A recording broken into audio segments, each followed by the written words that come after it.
Long ago, along the eastern shores of Africa, where the turquoise waves of the Indian Ocean meet warm, sandy shores, small coastal villages began to grow. The salty air carried the sounds of fishermen casting their nets into the sparkling waters, their boats bobbing rhythmically with the tides. The scent of fresh fish mixed with the earthy aroma of the nearby forest, where skilled craftsmen shaped wood and stone into tools, jewelry, and intricate carvings. Life here was simple yet rich, with each day unfolding to the gentle rhythm of the sea. These villages, built on a foundation of hard work and community, were inhabited by people with curious spirits. They gathered around evening fires to exchange tales of the ocean, of winds that carried whispers from distant lands. Over time, these fishermen, craftsmen, and curious traders would become part of something much greater.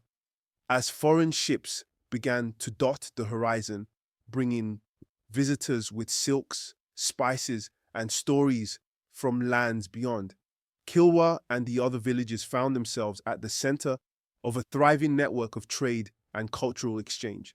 This is the beginning of the Swahili City-States. Is a story woven with resilience, tradition, and the spirit of cultural exchange.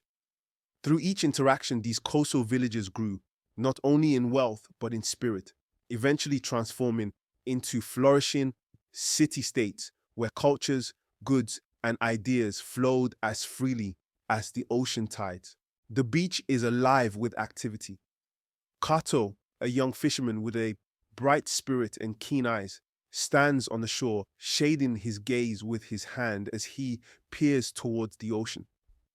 Beside him, his younger sister now clutches a woven basket, her eyes wide with excitement as he spots the incoming boats with tall, colorful sails. Look, Nala, more ships are arriving, and they're bigger than the ones we saw before. Do you think they'll have the same things? Mother adored the spices they brought last time. She said they smelled like faraway lands. Maybe this time they'll bring something even more amazing. Let's go closer and see if we can hear their stories. Each boat's arrival brought more than goods. It brought tales, mysteries, and wonders from distant lands, sparking excitement among the villagers of Kilwa. As foreign traders in colorful robes stepped onto the sandy shores, the villagers experienced glimpses of a vast world beyond their own, mountains of gold, endless deserts, and towering cities. The traders' treasures, from polished ivory to vibrant glass beads and fragrant spices, painted vivid pictures of far-off places in the villagers' minds. These interactions sparked a transformation in the community, as villagers realized they were part of a larger world. No longer a small coastal village, Kilwa became a meeting place for cultures and traditions, where every trade and story shared added richness to their lives. Through this exchange, Kilwa evolved, blending resilience and openness and laying the foundation for the Swahili City-States that would thrive on the coast. The boats touch the shore, and men dressed in colorful robes step onto the sand, their hands laden with chests and bundles. Among them is a tall Persian trader with a neatly wrapped turban and a warm smile. He waves to the villagers as they gather around him, all eyes fixed on the treasures he carries. Greetings. Friends, I bring spices from my homeland, more fragrant than the flowers in your forests. And here, look at this. What is that? This young friend is porcelain from faraway China. Only the finest merchants carry such treasures across the seas. It's as rare as a pearl and as smooth as polished coral. Imagine, Kato, our village has things that people from so far away desire. Maybe one day we'll have treasures like that too. The people of Kilwa were captivated by the exotic treasures brought by foreign traders. Porcelain with intricate designs, fragrant spices, and brilliantly colored fabrics that filled the marketplace with wonder. These items, each carrying the essence of distant lands, opened the villagers' eyes to a world beyond their shores. Yet, as they admired these foreign goods, they began to see their homeland in a new light. Kilwa, too, held precious treasures, rich veins of gold, gleaming ivory, and the skilled craftsmanship of its artisans, who created beautiful jewelry and carvings. Slowly, the villagers recognized the unique wealth and beauty of their own resources. They realized that just as they longed for goods from distant places, others would soon journey to Kilwa, drawn by the promise of African riches. Kilwa would soon grow into a thriving hub, a city renowned for its vibrant exchange of cultures and treasures. As evening falls, Kato and Nao sit with their family around a crackling fire. They're joined by the Persian trader, who captivates the villagers with stories of his journey across the seas. The firelight flickers on his face as he speaks, his voice rising and falling like the waves he has crossed. Tss. On my journey, I sailed across waters so vast that for days there was only the sea and the sky.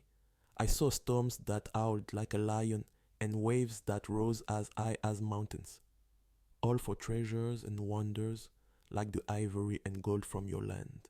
We may be small here on the coast, but we have strength in our craft and treasures gifted by the earth.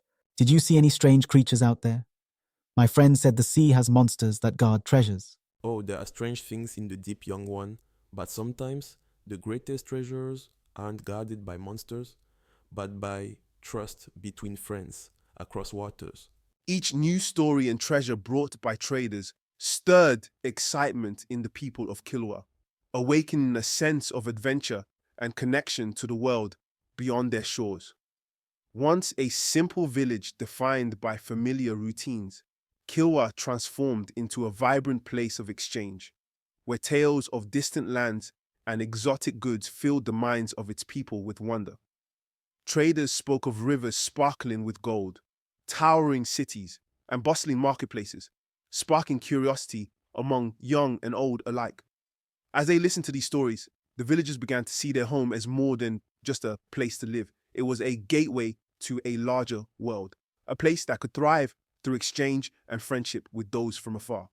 They took pride in their own resources, realizing that others valued Kilwa's ivory, gold, and craftsmanship just as they cherished the foreign treasures brought by travelers. Kilwa grew into a unique link between cultures, a place where stories, dreams, and goods from across the ocean intertwined to create something extraordinary. Parnam. The next morning, a small group of villagers gathers to discuss the changes the traders bring. Elders and young people alike share ideas about the potential of Kilwa, inspired by the visit of the foreign merchants. One day, Kilwa will be known as a city that brings treasures to all who visit. We'll be known not just for the things we have, but for the people we are. And maybe one day, we'll even build houses as grand as theirs, strong enough to last through the ages. As dreams of a grander future filled their hearts, Kilwa began to transform from a simple fishing village into a vibrant hub of cultural exchange. The once quiet community buzzed with energy. As traders, explorers, and travelers arrived daily, bringing not just goods, but also stories, languages, and ideas that expanded the village's horizons. Modest, thatched huts gave way to sturdier coral stone buildings adorned with intricate carvings that celebrated both local and foreign artistry. The air was rich with the scents of Arabian spices, Indian fabrics, and Kilwa's own ivory and gold. At the heart of this transformation was the people's resilience, a commitment to preserving their traditions while embracing the new. They welcomed diversity, valuing relationships with traders as much as the treasures exchanged. Kilwa became a gateway for cultures, where different worlds met and connected. This openness and strength laid the foundation for the Swahili City-States, bustling centers of commerce and culture along Africa's eastern coast, symbolizing the limitless possibilities of a shared future.